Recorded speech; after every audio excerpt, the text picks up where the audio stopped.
I was just this is not something to ever laugh about, but I'm still laughing to myself that like, so in Chicago, the National Association's headquartered here. And I was just thinking, his name is Kenny. Like, we have to, like, his name it wasn't Ken, it wasn't Kenneth, it was Kenny. Right. Like, Right. Yep. are we that surprised? And you know what? It's funny. If I, with And my other, on the tails of the Barbie yeah, the right. Barbie Yeah, movie going exactly. on. So it's very Uh, interesting timing. that is fun. I never thought of that. That is so funny, but it is woo, I am glad. I do, so our local association is actually in the same building. It has Oh, nothing to do with NAR, but just in the same building. But I'm glad I haven't had to go down there the last couple of days. I imagine right. it's a pretty stressful Yes, time. exactly. Exactly. Yeah. Okay, here we go. All right. Terrible thing by the obviously, but Yes, I agree. when will men learn?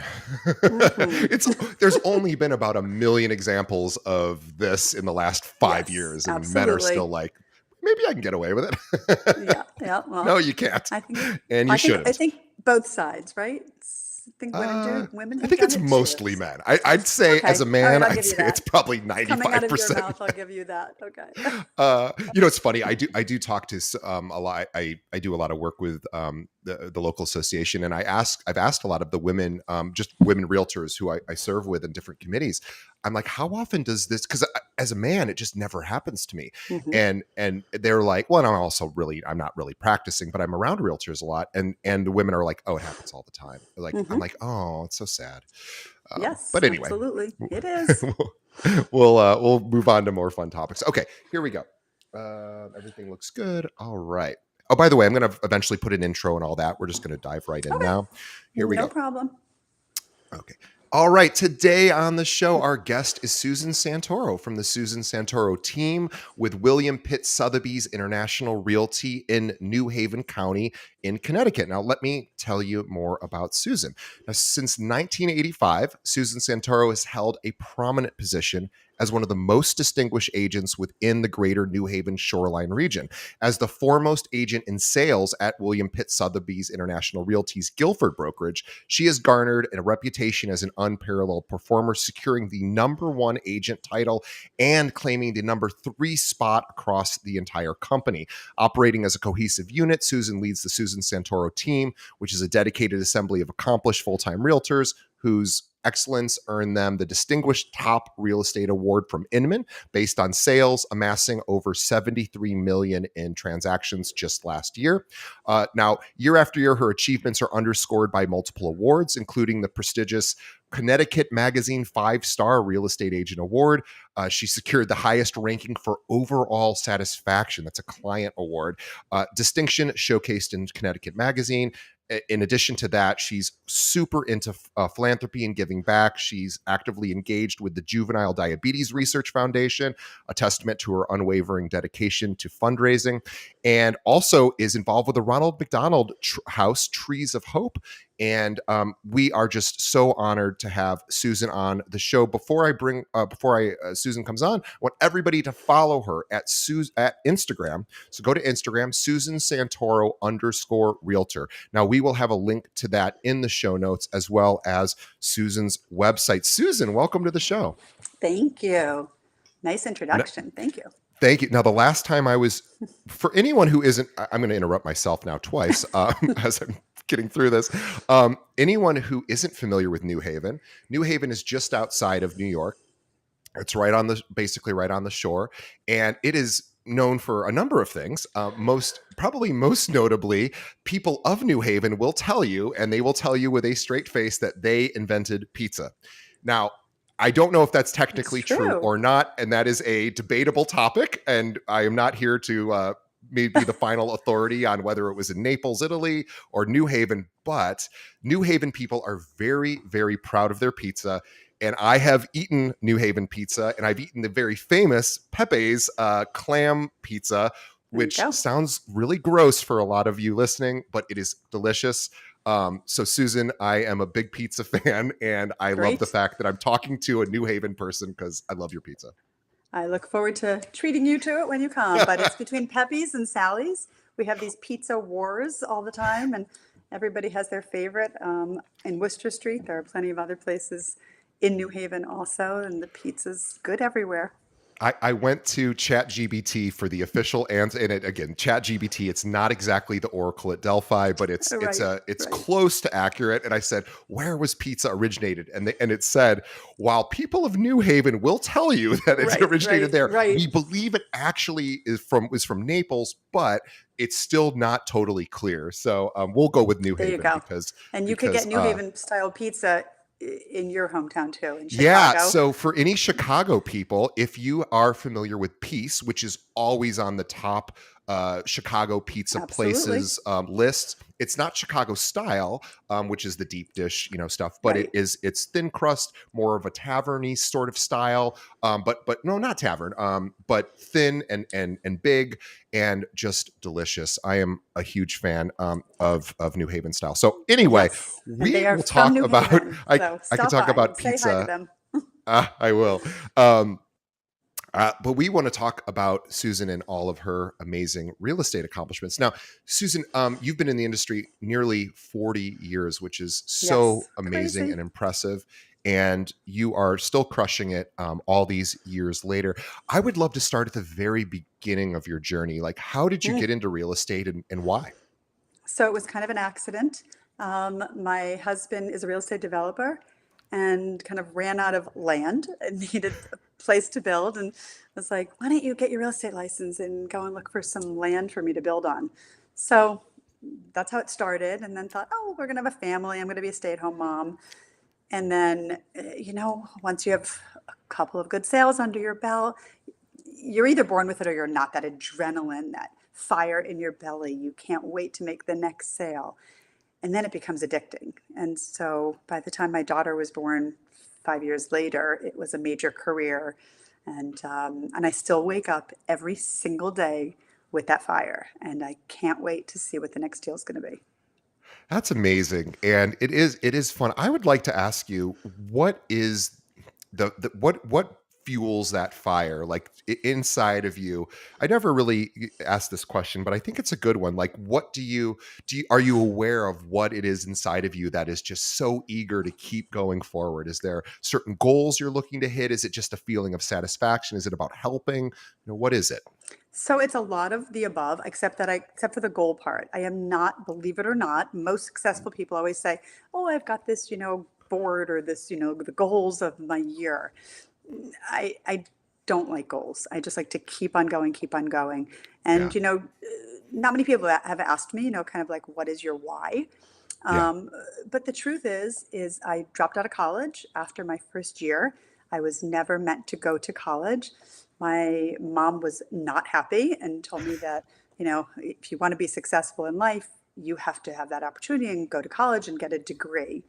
So, and my dad, who ran a major corporation, was CEO of a major corporation, also didn't finish college. So I Wow. think it was one of those things like, I'm going to show her.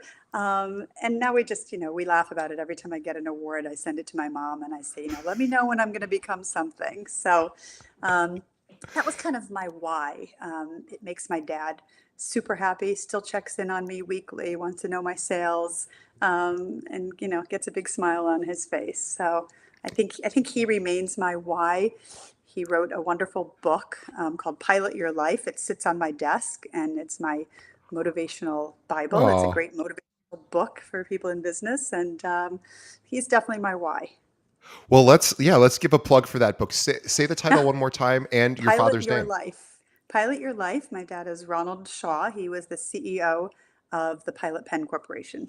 Oh, well, we certainly know who they are, and So in fact, I have they have offices here in Chicago, and they do.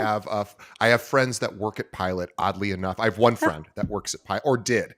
I don't know if okay. she's still there, but oh, that is wild. Oh my Yeah. gosh, yes, that is a big company. Wow, and isn't it Yep. So, amazing? Not an MBA, not a college grad, and he was the no. CEO. Incredible, Yeah, just and a lot of the incredible. book kind of talks about that, and it's just that confidence level.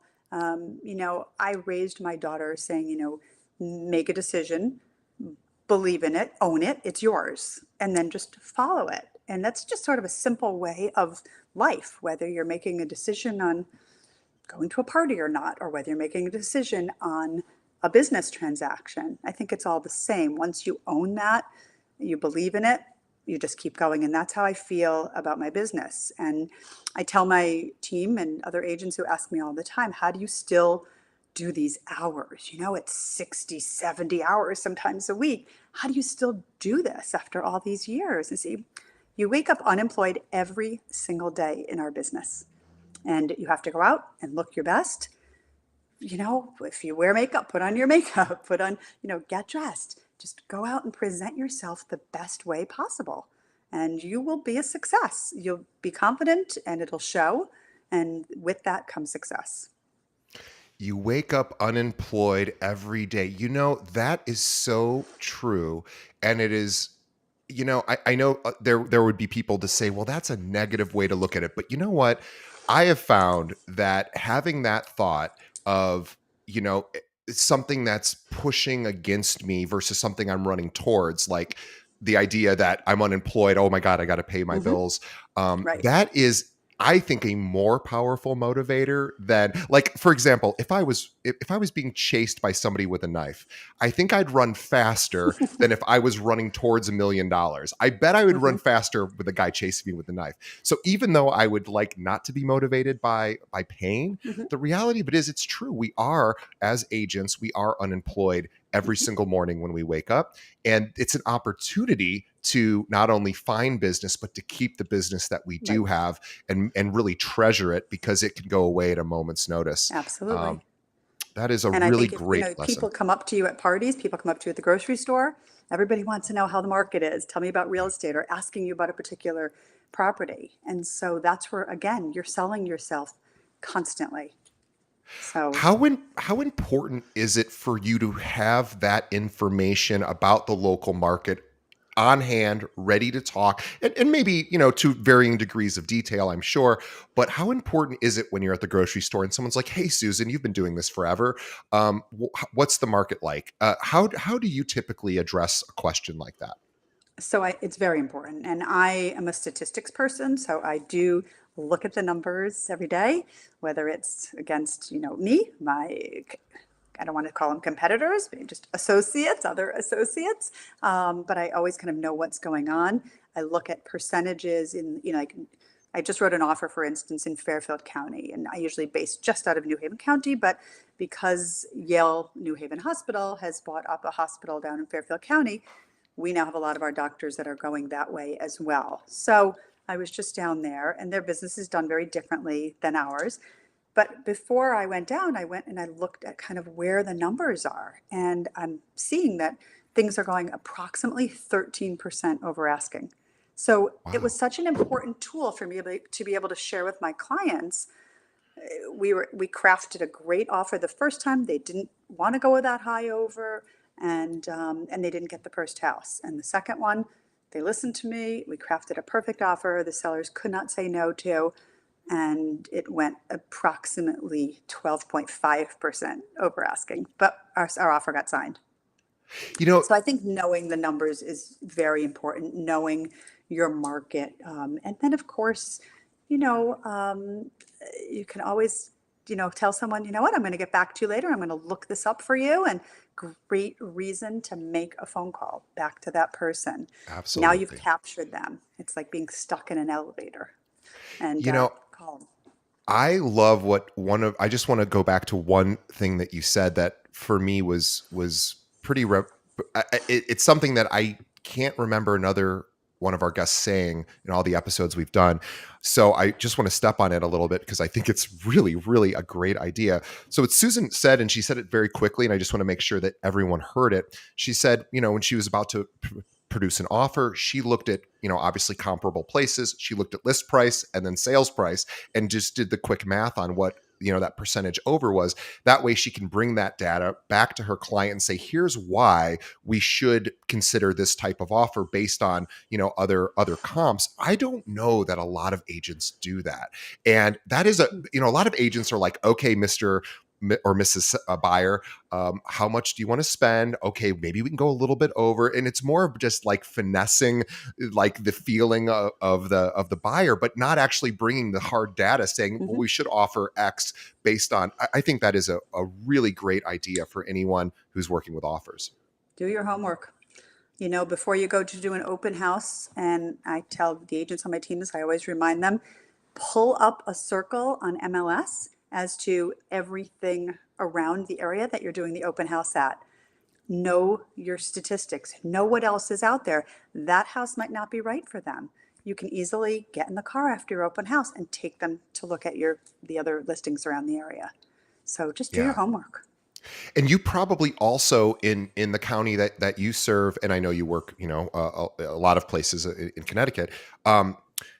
But I imagine what neighborhoods people like are starter neighborhoods. You know where Hmm. they graduate to when Right. where the best schools are. All of this is we're talking really about knowing the community, knowing the inventory, knowing kind of what's happening. How much time do you think you spend every day, sort of checking in on those stats? I do it every night.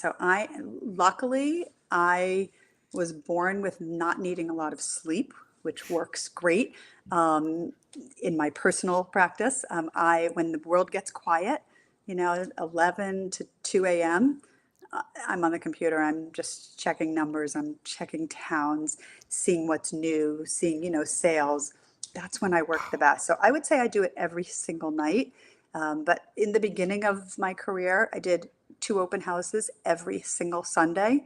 Did that for years. That's how I built my list of clientele, and I always went on. Back then, we had a book that we used to flip through Oh, and sure. see what the listings were around the area and know the sales. So I was able to just hopefully answer a question that may have come up at an open house. So I think it's a good practice. If you get out of the practice, that's not good. Yeah, Like get you just back have to in. do it It's it's constantly. Yep. it's yeah, doing open houses, it just is the thing to do, and it's Hmm. always the thing to do, and Right. technology has not really changed it too much to where open houses seem to be still very effective. Um Hmm. have it probably drives you crazy when you see newer agents not wanting to sit open houses on the Hmm. weekends. I think if I was a new agent, that I would beg other agents to let me come to their open house. Absolutely. I would It's what I beg them. Right. I tell them all the time, here, I'm giving it to you. I mean, the people that are walking in the door, Oh, some are just doing this as a hobby, right? They just want to go and see a nice house.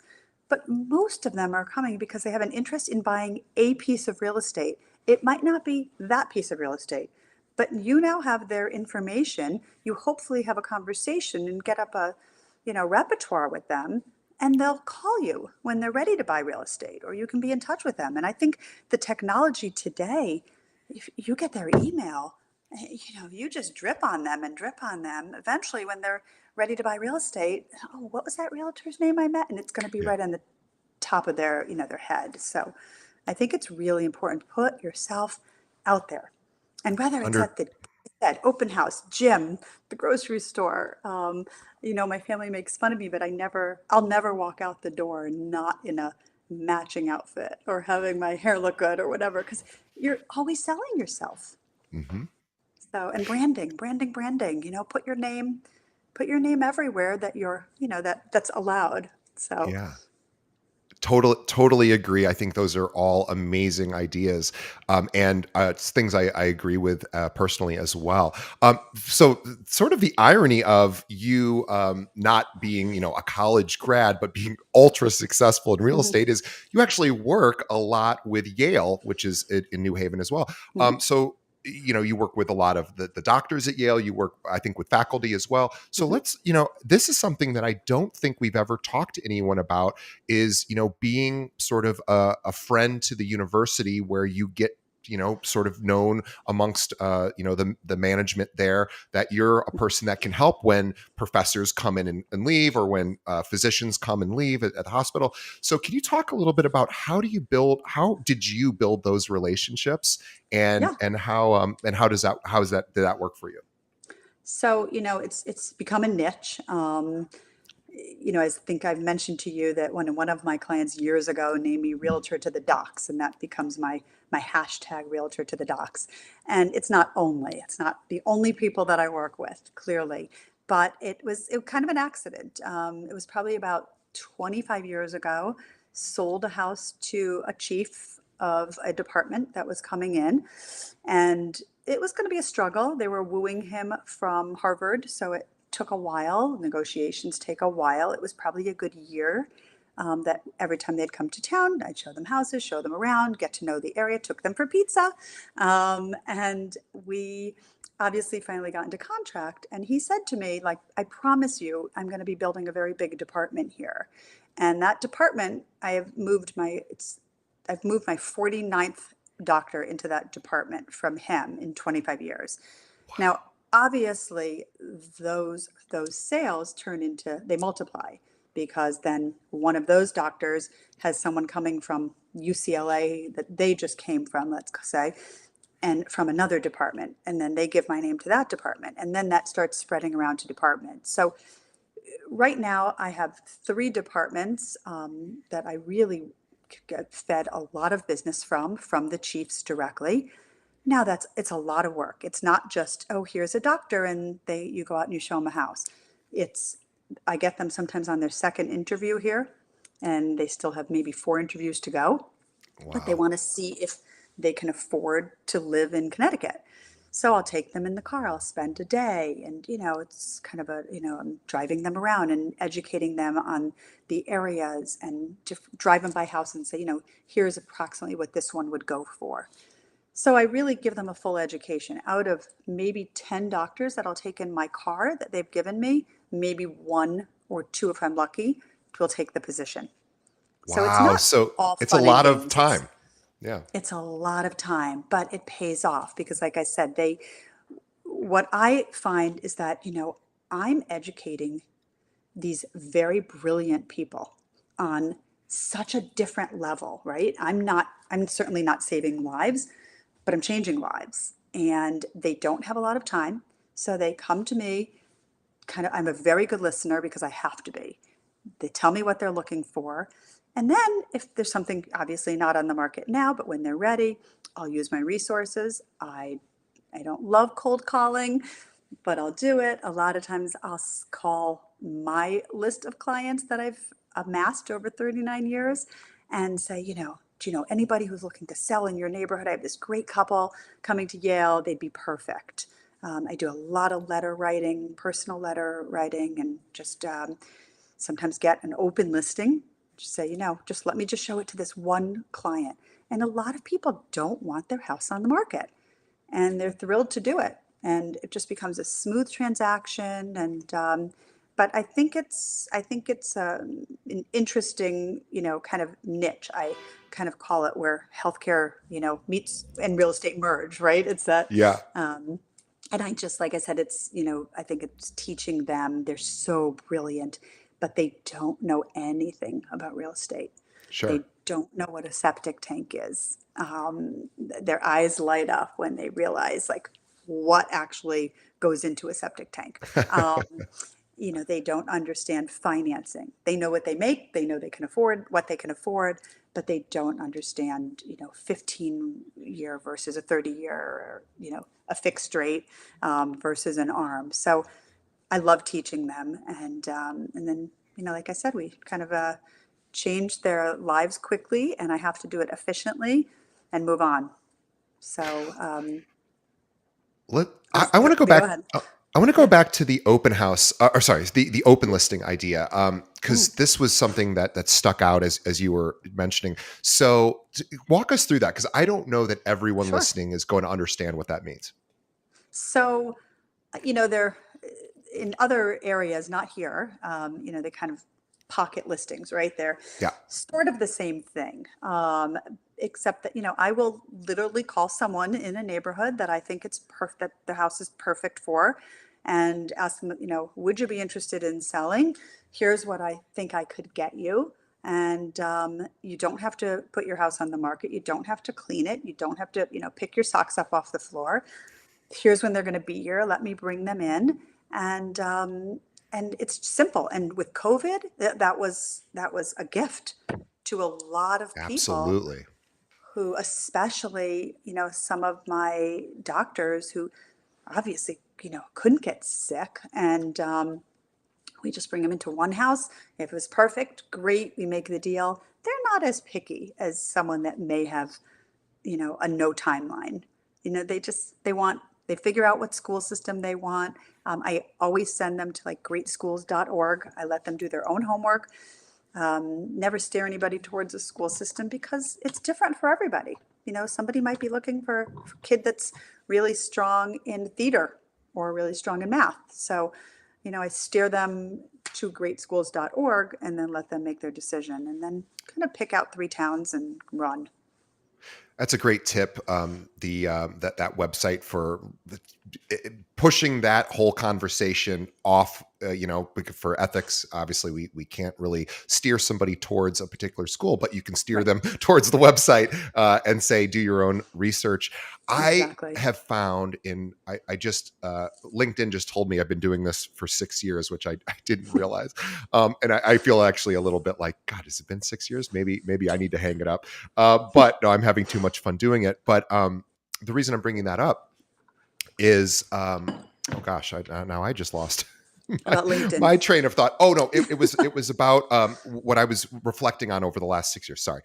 So over the last 6 years, I was thinking a lot about when I saw that I've been doing this 6 years. I was like, okay, what are some of the common elements of some of these top producers? And you just said something that I think is incredibly important. And I think for someone like you, is kind of just like that's what you do. But I think a lot of realtors don't do this. What Susan basically just said was that she goes and finds her own inventory for her buying clients, right? She's not just scouring the MLS, which of course she is doing that too. She's like, I'm going to just lob a call over to so and so down the street because that's the perfect house for my client. Hmm. And I'm going to see if they would be willing to sell. I have find that is something that top realtors often will do, and other agents just doesn't even occur to them. They just look at the MLS, that's what's there. If it's not on there, sorry, can't help you. I love that. So you are I think it also literally, depends. I think it also depends on the age, of the Gen Zs that don't like to make phone calls. I've been hung up on a lot in my career, right? A lot of doors get shut in your face. Keep going, right? Just keep going. The next door is open, and just don't let it stop you. yeah, I think it's so important because people, either you can wait for them to get ready to sell their home, or Right. you can proactively go to them and say, here's what I think I can get you if you're Hmm. interested. And I know that everyone's got a price Right. for their home that they would be willing to move, even if it's their forever home. So, Hmm. if I might think I'm in my forever place now, but if you came to me with 100% return offer like that I Yep. would made 100% on, that's not my forever home anymore. I'm going to find something else. So that is A such a great a smart. great opening line for that is fill in the blank. If I could get you X, I you would Yes, sell your house, right? And fill in the blank and see what they I say. Because love that you might question. you might be thinking that they're thinking here when they're really just thinking here. Yeah. So, on a good example of that is I had somebody call me once for a donation, and they asked me if I would, and it was an organization who was important to me, but I had given to them before. And I was planning on giving more that year, that particular year. And they called me and said, just wondering if you would match your donation from last year. Dumb. So I matched my donation. They Right. could have gotten double from me if their approach was different. Yeah. You It's know, that is right? really absolutely It's all in the presentation. all in the presentation. Thank you for that. Is such a great tip. I love that. Let's talk about presentation. When you go into a listing presentation, let's say for Hmm. example, and let's say it's not a instant slam dunk. It's not a past client. It's you're in competition maybe with another agent. How do you approach listing presentations and because obviously you win a lot of them. So tell us about what you do in a listing presentation that you think maybe is a little different. So interesting that you say that, because the thing that you said that really stands out is what people think, right? Oh, this is a slam dunk. What I tell anybody who will listen to me, nothing is a slam dunk. If you're going on a listing presentation of your brother's house, be prepared. Everybody is a client. Everybody deserves to get the best, to make, hopefully make a profit, but everyone deserves to be treated exactly the same. And I'll go back to that in a second, just saying that, I think a common thread when I read some of my, hundreds and hundreds of Google reviews is when people come back and they say, she treated us like we were her only client. And I think that's really important, is that you give, whether they're spending 100,000 or 100 million, it doesn't matter. Treat everybody the same, because their house is their castle. And so I like to do a two-step program. And not everyone will tell you it's the best way to do it. But I like to go out the first time. If I don't know the people, I don't know the house, give me a tour and I take notes. Tell me what you've done. Tell me what you love about living here. And then I'll come back, tell them I have to do my homework, because I don't care how good you are. You can't go out and tell someone a price of a house without Right. seeing it. It's impossible. So to And walk by in the way, there, I want to pause you for a second because, and I want you to keep going with this, but this is what a mhm, consultant does. A consultant goes into a company and says, "Tell me about the company." And then they go, "I'm going to come back and give you my mhm. findings." So this is what we're talking about with the two-step process. You're doing it very much like a consultant would. Right. Do your home, go back, do your homework, and then come back and show them. And that's, sometimes I'll talk about a little bit of my marketing on that first interview, kind of what I do. Very quick, they're always like, well, what's your commission? Well, we're going to go over everything when I come back, because there's so much more to tell you about what I'm going to do for you. And it's always about what you're going to do for them, and not for yourself. And so I don't go in prepared to, sign right here on the dotted line. I may lose some. I have gone out on a few in my career, and where I'm called back, the next day, and they say, "Oh, we signed with someone." It happens. To me, that person was maybe just buying the listing. They told them a really high number that, Sure. that they wanted to hear and get them to sign on the dotted line. I like to be realistic, and otherwise they're going to call me every single day. Why hasn't my house sold? So I like to do my homework and give them real facts. And I'll never take more than 48 hours before I go back, but I like to be prepared. It's so funny because I've been talking to top producers, I guess, for 6 years now, and they pretty much everyone has a similar sort of answer, like you were saying. Well, not the two-step approach always, but doing your homework, going in with information, having a presentation, and really having it very well practiced. I, Mhm. I suspect that is missing from a lot of realtor training. I think a lot of agents don't get that sort of training of listing presentation, buyer presentation. How do you, how are you extracting information? How are you collecting that information? And then how are you using that information to, hopefully get the deal? It is something that is a real art and a science, I believe, and something that you're obviously part of. So when you first go out there, you're on like more of a fact finding mission. You're like, Mhm. tell me about the home, Right. tell me about all the things that you want or that you've done to the home, and you collect all this information, and then you go back, you process it, you put it through some different metrics, and then you're Mhm. like, okay, here's what, just like a consultant, here's my Right. report, here's what we're going to do. And I come back with a nice bound book, and in it is not just statistics about, William Pitt Sotheby's, but, and about me and what I've done, but the marketing. I bring them, actual, photos, and show them the difference of, here's a cell phone photo versus my professional photographer. I'm not a good photographer. So just because of that, I've used a professional photographer for 20 years. So that's important. I think that people need to see it, touch it, feel it. And I bring them this book, show them, here's what I'm going to do for you.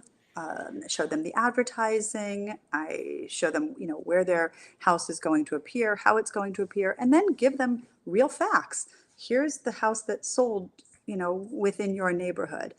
Oh, well, then why isn't my house worth that much? Well, because they have a brand new kitchen and yours is from the 1970s. I mean, I don't say that, but I try to give them the reasons as to why I think their house is worth what I think it's worth. And then we talk about just the kind of the art of pricing, right? Not just that 99-cent pricing, the ending with the 99s, Sure. but I have always sort of said, it's really important to let the buyer perceive a value. You, to me, you cast a wider net. The wider your net, the more people that come in. The more people that come in, the more offers you're going to get. The more offers you're going to get, the higher your price is going to be. So I think just coming on, right, here's your market value. Let's come on under your market value. Let's Yeah. cast that wider net. And, you're kind of like walk into a department store, right? That lost leader at the end of the aisle. It got you to get into the store and then you're going to spend more. That's what we want. We want more people to walk in. We need the traffic to get your price up. So I And think it's just important to tell them all aspects about marketing. I think so too. And there is this psychological principle called escalation of commitment. So what Susan's basically saying is, hey, maybe it's smarter to price it slightly under market value so that we have more people competing.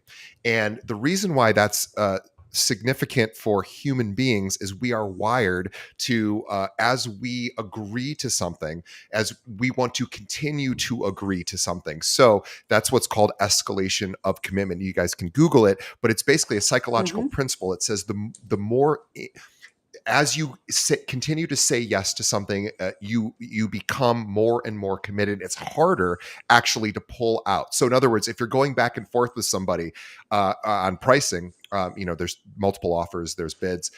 It's actually more likely that those two people will continue to battle it out versus one person saying I'm leaving. So it's actually a really smart play because it plays into our human nature of wanting something and wanting to compete and win and achieve, which is built into us. So that's a really smart idea: is get a lot of people interested in the property, and then you can have them all battle it out. Right, exactly. And I think also back to that kind of two-step, I think that the other idea behind it is it gives you time if you don't know the people, gives you time to maybe make a connection. Right now you can go down a rabbit hole certainly on social media and figure out who they might know or find out, oh, they used to work for this company.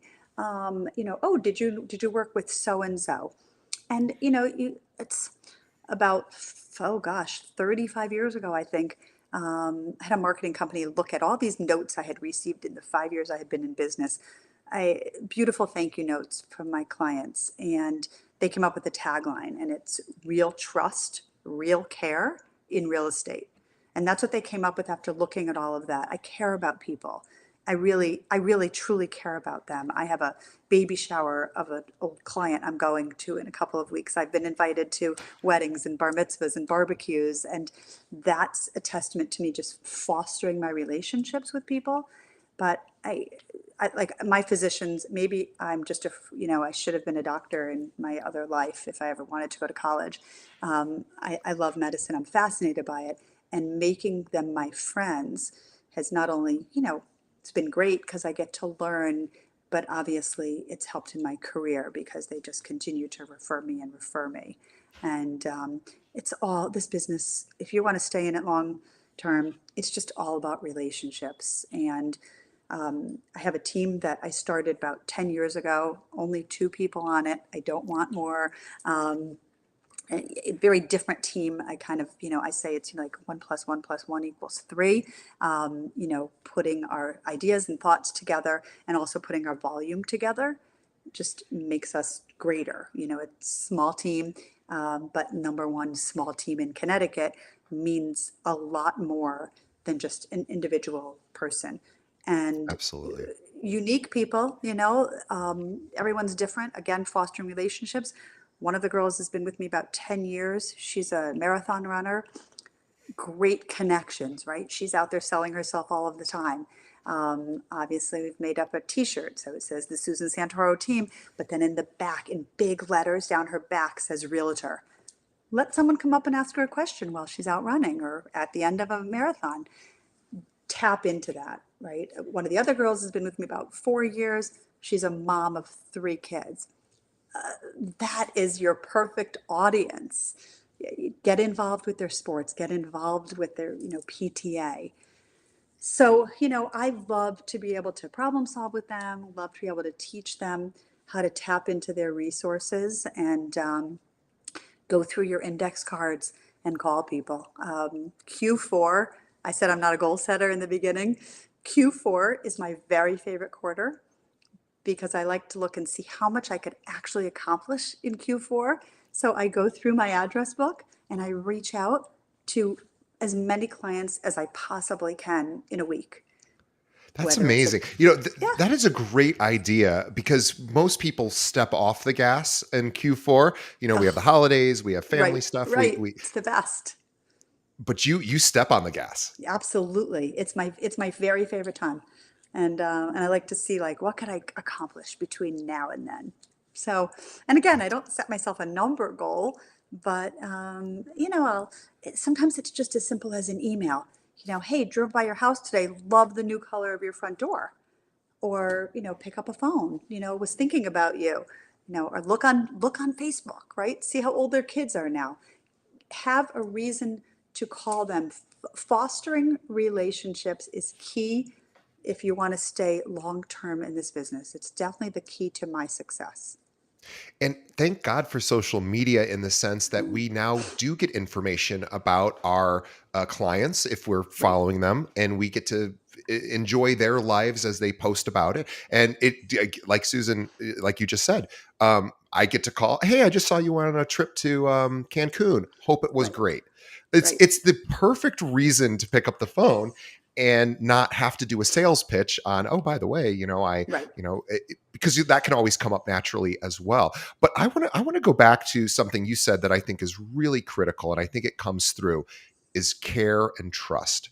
Hmm. What you're really doing, because I believe that care and trust are earned, not automatically given. And you have a huge, an amazing history of constantly demonstrating care and trust, and therefore that when it's funny that your niche, one of your niches is doctors, because I think the same way. When I choose a doctor for myself, a physician, the only thing I really that's most important to me is, do I think this physician cares about me even just a Hmm. little bit?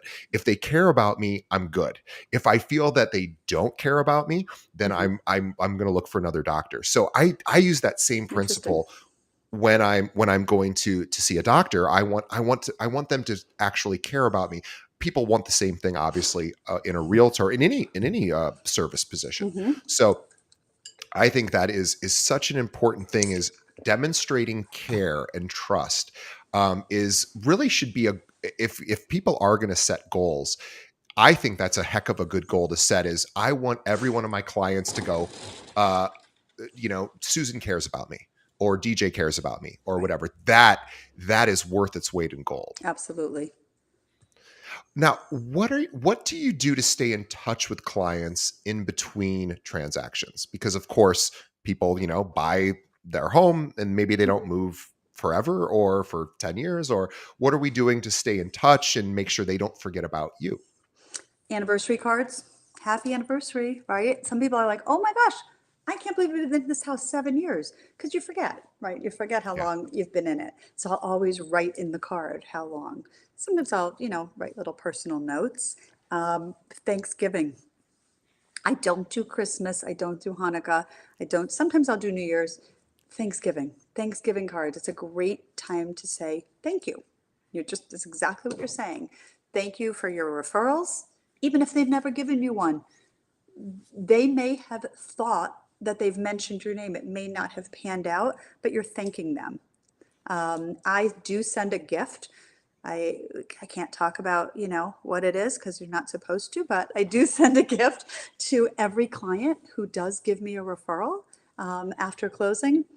and they're so appreciative of it and very surprised when they get it, and then they like the idea of getting this gift, and so then they try to give you more. So one of my departments at Yale, there's two girls who are in competition to see who, and they keep calling me, who's given you more referrals this year. So it's actually become like this very funny game. Um, but and then I, like I said, I do that Q4. I do spend a lot of time. An I'm old fashioned, right? I have an index box with all of my clients' names on an individual card, and Hmm. they're in each month of when they bought. It makes it easy. I obviously have it on computer also, but Sure. I'm visual. So I Sure. go through that card box and I'll start calling, just checking in, sending a note. Like I said, send an email. There's so many things that you can do. You do get hit up. I'm not going to tell you don't for donations, kids ad books, or, will you buy a pie or buy a candy? Sure. I do. I always buy anyone that comes to me and says they want, trying to sell food. I buy it and bring it down to the Ronald McDonald House because it's a very, unfortunately, a full house all the time. Yeah. So I'll always drop stuff there. But so yeah, you do get hit up. You do have to go out for drinks or dinner or lunch once in a while. I don't mind it. Again, I love to learn things from people. So it just goes back to that being a good listener. And if you're just quiet for a minute and just listen to somebody else, you're going to gain something that's going to be momentous for you. It's just going to change things for you. They might not realize that they're telling you about their neighbor who is going into a retirement home. They just might mention that, not thinking about business. I heard that. I go back to my office, I look up that neighbor's name, and I write that neighbor a letter. And I keep in touch and I keep sending letters until that neighbor calls me for a listing appointment. So good Brilliant. listening. Just be a good listener. Be a good listener and be inquisitive. Like, ask lots of questions Hmm. about someone else's life, right? Like, Right. know what is going on, because home and life is connected, right? Where they're intricate, they're obviously interchangeable. Your life and your home is really one thing. And so being in touch with what's going on in your clients' lives, and listening, as you Hmm. mentioned, allows you to just learn about what other opportunities may exist that they might not have even thought as an opportunity for you. They're just sharing, parts of their life. Right. And I think, the other thing is don't make it about yourself. Um, Very simply, I mean, I'm just coming to mind quickly. You sent me an email 2 days ago, and I had a nutty day and actually was traveling back from Chicago visiting my family, and then had a crazy day, just hit the ground running. So instead of writing you an email saying, I'm sorry, right? I'm sorry is about me. And you probably don't realize this, but I wrote you and just said, thanks for your patience. Now I've made it about you. Yes. So it's very important to realize none of this is about me, me, me. There's lots of agents out there who are going to post every day, I'm the best, I'm the greatest. And there's enough business to go around that some people want to deal with people like that. That's fine. But I want to make it about you, make it about the client. What can I do for you? Not what it's going to do for me and make me number one. That will come. Just make it about your client Yeah, demonstrate care and trust. and It trust. just Right. it all goes back to that, Right. this accountability thing too, is acknowledging thank you for your patience.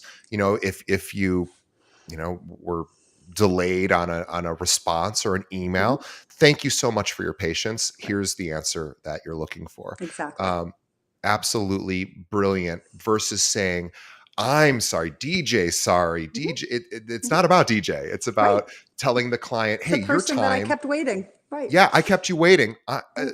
Yes, I am sorry about that, but I acknowledge what you have. That's a really smart idea. Real Um, care, real trust in real estate. It's my tagline. yes, Actually, I should, if I want it someday, maybe I'll get it tattooed someday. But it's a motto that I live by. how important is it to have a niche to whether it's you work with doctors, you work with Mhm. faculty at Yale, obviously you have other clients as well, but how important is it to have a specialty, like just like doctors have specialties?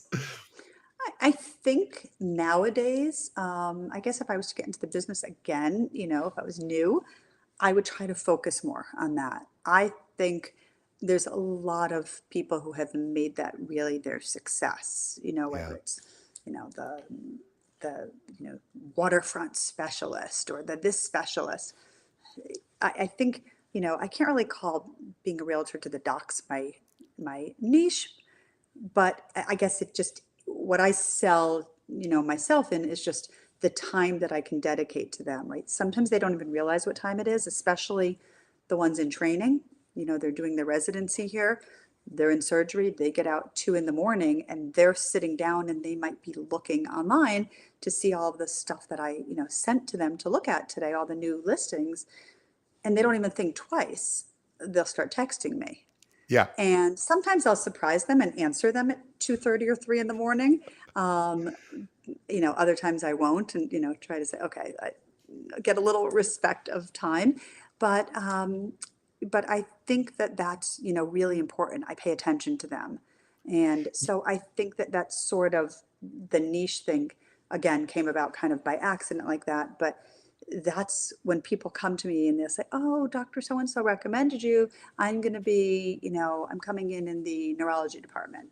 Um, Great, and they said, "Yeah, I was told that you never sleep."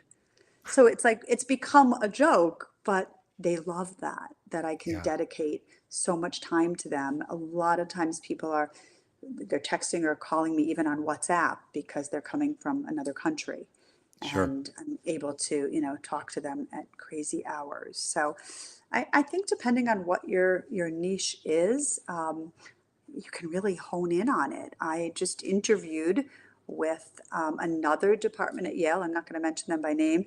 And the chief sent me a nice note the other day and said, we'd like to take you on as our realtor if you don't mind. If you don't mind. We're interviewing a few people next week, that we're going to have you take out. Terrific. So, it's another department. So again, it's no one's paying me to do this. So you don't get paid until you're sitting at a closing. And I think that goes back to that drive of waking up unemployed every day. You know, we don't make a dime till you're sitting at a closing, and don't forget that. The Yeah, deal doesn't end when you write the contract and it gets accepted. There's so much more to it. You you want to be able to give somebody my kid fell out of a tree today. Oh, we're new in the area. We don't know anybody. Do you have a pediatric ortho you can give us? So sure. That's what you want. You want to be that person that they come to for the name of a restaurant, anything. So I think that that's really important, that just don't let the deal end after you write the contract. yeah, it's so you said a lot just there, and a lot of really really great stuff.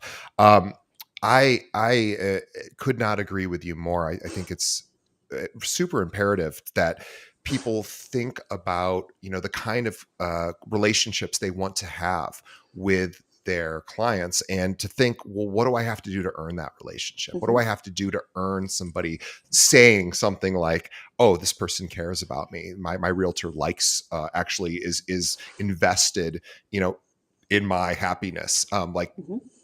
if they can say that, they're going to sing your names to the they're going to sing it from the mountaintops to everyone else. The other thing too is, thinking about niches, and you were talking about working with physicians, is you probably, just by being around them, you've studied kind of what physicians are like, what their needs are. Hmm. Obviously everybody's different, but they have commonality, I'm sure. There's certain Totally. needs, and you have just been a student of whatever departments you've worked in, to where I suspect you almost think of yourself almost as an employee even of some of these other departments. And some of the doctors that do come in think I am, and they think I'm working for the hospital or the university. And, sometimes I have to if it comes up, I'll explain that I'm not, and here's how you got to me. But it's again, it's just relationship building and caring, caring, caring. So I'm today, in fact, I'm just as I'm talking to you, I just got an alert just popped up on my computer. A client who I sold a house to 3 years ago in the military, and was given my name from another realtor who follows me online. Sold them a house, not too far from here. They've been doing a lot of work to the house. They reached out to me. Do you have a plumber? Do you have an electrician? So they sent me a note last week and said, we'd love to have you over to show you what we've done to the house. And most realtors would be like, if they're not selling, I'm not going to go over. And it is going to take up an hour and a half of my time today. And my alarm just went off, just reminding me that that's where I'm going today at 4 o'clock. So, yes, it's 45 minutes there, it's 45 minutes back. I'll probably sit there and, visit with them for an hour and a half. Okay, but 3 hours of time, if their neighbor decides to sell their house, who's going to be on the top of their head? Yes. So you've got to just take the time to do stuff like that. And I'm excited to see what they've done to the house. And I really, truly do care, but take the That's time. that's the whole point, is that you are happy to, and it's not always easy to drive Yeah, 45 minutes each way. It's not easy, but you're excited to do it, and it's what ultimately demonstrates care and right. compassion. And I'm in this, I'm a professional, and I Hmm. want to see this all the way through.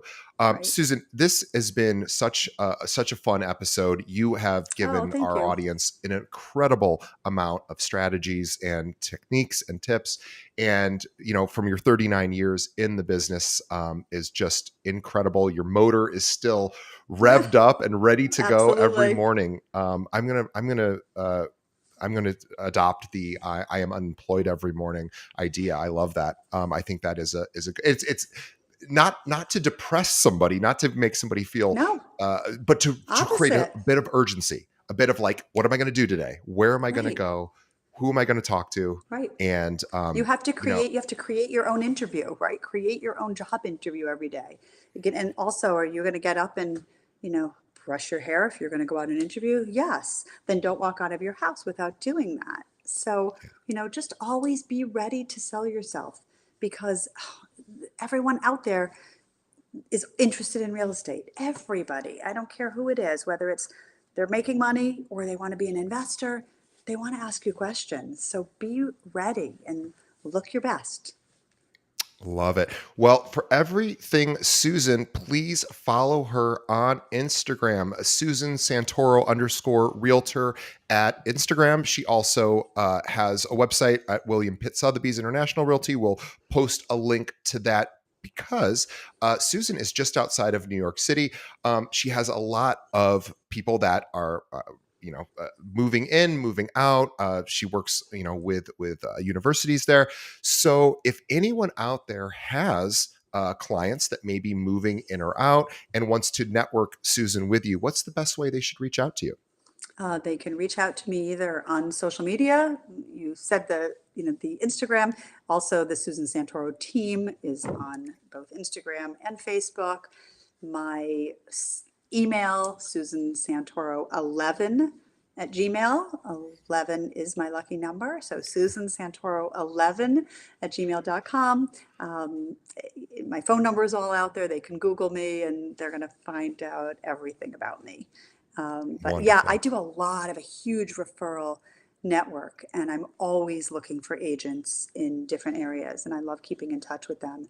And eventually, I mean, I'd probably have 8 or 9 referral checks that will be coming in soon, of referrals I've given in all different states.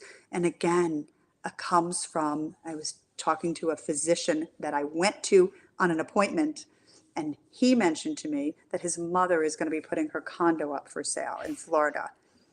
Really? Okay, on the East Coast. Oh, great. Where? And we just start talking. Again, it was just conversation. I said, "Oh, I have a great realtor there." Oh, I didn't necessarily have a great realtor in his mother's town, but I have enough of a network that I can go to and say, who's the best in that town? And then I called that doctor that night. He gave me his personal cell phone number. called him that night, gave him this person, already I spoke to that agent. I have a check coming in now. Yeah. So, use every opportunity out there to talk about real estate. So I think I've probably given away all of my secrets now, but again, I love to teach, and I'm happy for anyone to reach out to me with any questions. Well, Susan, you have been super generous to us on this show. We Thank you. thank you on behalf of the audience. Thank you for your time today, and and good luck at your 45-minute each way plus hour Absolutely. and hour meet with your clients there, and just on behalf of everyone, thank you. And on behalf of Susan and myself, we want to thank the audience for making it to the end of the episode. We just ask that everybody do two quick things.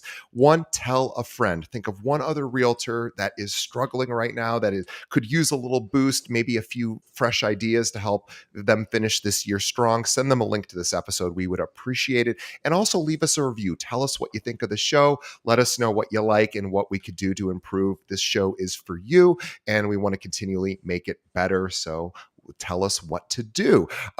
Everyone, go follow Susan on Instagram, Susan Santoro _realtor. Link to that in the show notes, as well as her website.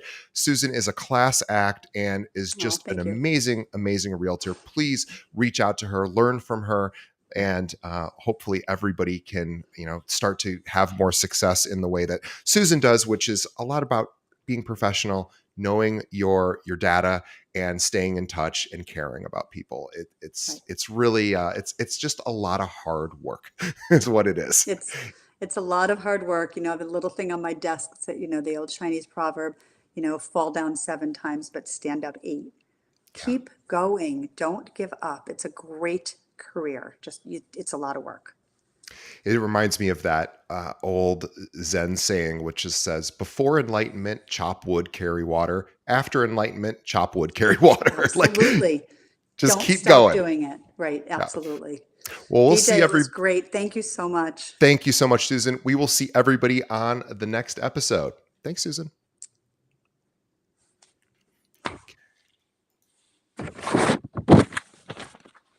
Okay, we are good. Thank you so Good. much. You are so You and let welcome. me It was just